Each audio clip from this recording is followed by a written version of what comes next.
If you want to sound fluent and confident in English, watch today's video. If you've been watching my channel, you know I like to talk about idioms. Idioms are phrases which have a figurative or metaphorical meaning, and native speakers use idioms all the time. So today, I'm going to teach you 20 everyday idioms that native speakers use and that you should use too. My name is Michael Anton. I'm the founder of English at the Ready, and it's my goal to make you fluent in English. This is going to be a bit of a longer video today, but these idioms are so important. So grab a pen and paper, write them down, and make sure you practice using them next time you're speaking English with somebody. With that out of the way, let's start with the first idiom on our list. What does it mean to call it a day? When you say you're calling it a day, it means you're stopping work. To call it a day means to stop working for now or for the day. For example, we've done enough. Let's call it a day. Let's stop working. Or it's late. I'm calling it a day. This idiom is used when you've finished your work or you've had enough for the moment. It's perfect for work or study situations, and it's commonly used at the end of a shift or task to signal that no more effort and no more work is needed for now. So whether you're in an office, a classroom, or maybe you're working from home, if you say, let's call it a day, it means you want to finish your work. Next up, what does it mean to pull someone's leg? When you pull someone's leg, it means you joke with them or you tease them. For example, you might say, relax, I'm just pulling your leg. I'm just joking. Or don't take him seriously. He's pulling your leg. He's teasing you. He's joking with you. You can use this when you're not serious and when you're just making a joke. Native speakers often use this idiom when they're saying something silly or unbelievable just to get a reaction. It shows humor and friendliness, but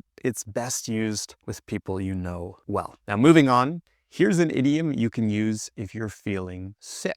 To be under the weather. When you're under the weather, it means you're feeling sick or unwell. For example, I'm staying home today. I'm feeling under the weather. Or she's a bit under the weather, so she skipped class. She was feeling a bit sick. This idiom is a softer way of saying you're sick. Not seriously ill, just not feeling great. Maybe you're feeling a bit off. You're tired, you're dizzy, or even hungover. It's an informal and polite way to talk about being unwell without going too much into details. Now, idiom number 4. What does it mean to break the ice? When you break the ice, it means you start a conversation or you make people feel more comfortable to speak. For example, his joke really broke the ice. Or I used a game to break the ice at the meeting. You can use this idiom in social or work settings, maybe when people feel awkward at the beginning, and it helps to open people up. For example, on a first date, in a new class, or in a job interview, if you break the ice, you make it easier for people to connect and relax. An icebreaker is a short activity, question, or joke, which we use to break the ice. Now, number 5,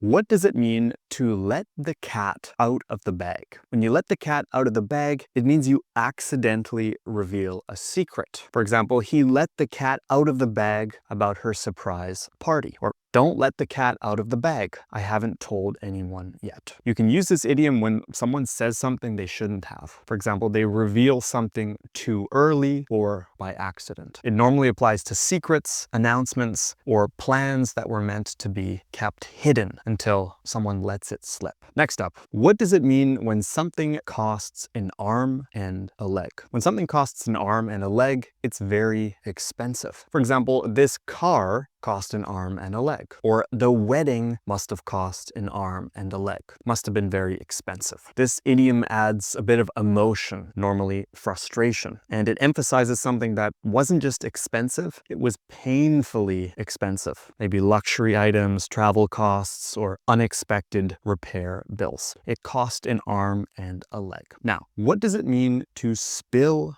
the beans? When you spill the beans, it means you reveal a secret or surprise. For example, don't spill the beans, it's a secret. Or she spilled the beans about the new project. This one's very similar to let the cat out of the bag, but It's more often used on purpose. When you spill the beans, you say something on purpose. And it's often used in situations involving surprises, gossip, or juicy news. If somebody's planning something secretly, they might ask you not to spill the beans. Okay, what does it mean to get cold feet? We use this idiom when somebody gets nervous and backs out from something. For example, he got cold feet before the wedding, or he wanted to apply for the job, but he got cold feet. He backed out at the last minute. This idiom is normally used for important decisions like jobs, proposals, or life changes, where fear suddenly replaces confidence. To get cold feet. What does it mean when somebody says the ball is in your court? When the ball is in your court, it's your turn to decide or act. For example, I've made the offer. Now the ball's in your court. She apologized, and now the ball is in his court. It's his turn to make a move. I think this one comes from tennis, and it's used in negotiations, relationships, or anytime when a decision needs to be made. It's like saying, I've done my part, now it's up to you. Now, the 10th idiom on our list, to get the hang of something. What does it mean to get the hang of something? When you get the hang of something, you learn how to do it well. For example, you might tell somebody, don't worry, you'll get the hang of it. You'll learn. Or after a few tries, I finally got the hang of driving. You can use this idiom when something feels hard at first, but becomes easier with practice. And it's often used for skills. For example, riding a bike, using a new app,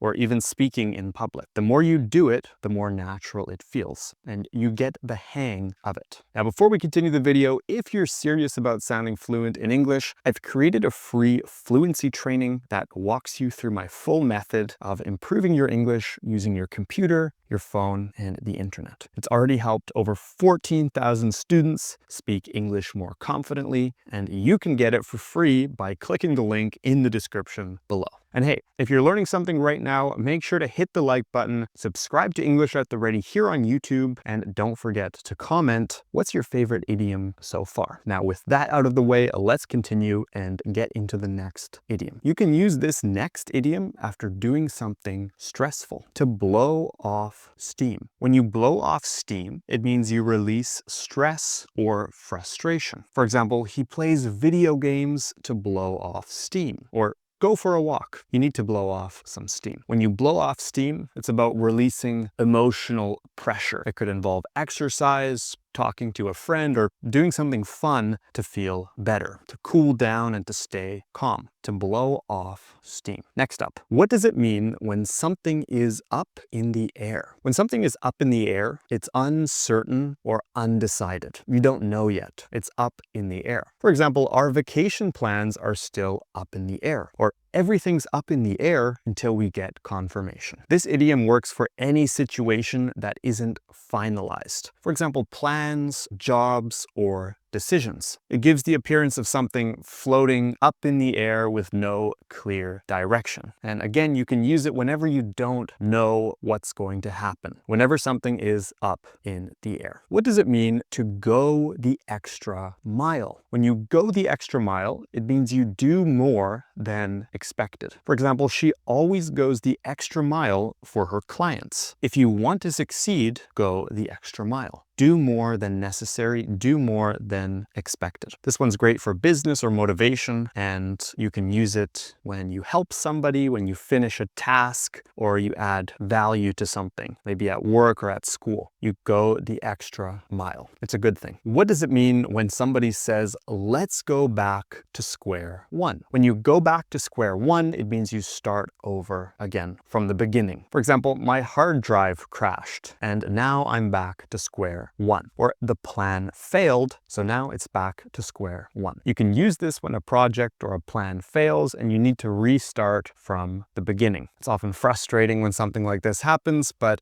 It also means you get a second chance to do better, to go back to square one and to do things again. Now, next up, what does it mean to do something by the book? When you do something by the book, it means you follow the rules exactly. For example, the accountant does everything by the book. He's always very strict. He's always going by the book, following the rules, following the law, doing things by the book. This idiom can be positive. For example, if you're careful or you're following the law, or it can also be negative if you're too rigid or uncreative. It totally depends on the context. Now, what does it mean to cut to the chase? When you cut to the chase, it means you get to the point. You're direct. For example, we're short on time. Cut to the chase. Get to the point. Or your boss might tell you, let's cut to the chase. You're fired. You can use this idiom when there's no time to waste and you need to be direct. You need to cut to the chase. Now, idiom number 17. What does it mean to face the music? When you face the music, you accept consequences for something. For example, he made a mistake and now he has to face the music. Or they cheated on the test and they were caught. Now they need to face the music. You can use this when somebody has to deal with the consequences of their actions, even if those consequences are unpleasant. It's used when someone avoids responsibility until they can't anymore. They need to face the music. And on a similar note, we have the next idiom, to be in hot water. When you're in hot water, you're in trouble. For example, he forgot the deadline. Now he's in hot water with his boss. Or if you keep arriving late to school, you'll be in hot water. If you get in hot water or if you are in hot water, it implies serious consequences if you don't fix things soon. You're in trouble. You're in hot water. What does it mean to read between the lines? When you read between the lines, you understand the hidden meaning of something. For example, she didn't say it, but I read between the lines. She's upset. Or read between the lines. Something's not right here. You can use this idiom when you sense something that's not being said directly. Somebody who has high emotional intelligence is good at reading between the lines. And lastly, what does it mean to throw in the towel? When you throw in the towel, you give up. For example, after 3 failed attempts, he threw in the towel. Or don't throw in the towel yet. Keep trying. I think this idiom comes from boxing. It's dramatic, but it's great when somebody wants to quit or surrender or give up. It's like saying, I've done my best, but I'm done. I give up. I need to throw in the towel. Now, we've come to the end of today's video. If you found these 20 idioms useful, make sure to leave a like, let me know in the comments, and subscribe to English at the Ready here on YouTube so you don't miss any future videos. If you want to improve your English using only your computer, your phone, and the internet, make sure to get my free fluency training. You can click the link in the description below to get access to the training. It's only 30 minutes long and it's completely free. And of course, if you want real speaking practice, you can click the link below to learn more about the English at the Ready Club, which is my private community where you get group classes with native speakers, study resources, support, video lessons, and so much more. Keep up the good work, and I'll see you in the next lesson.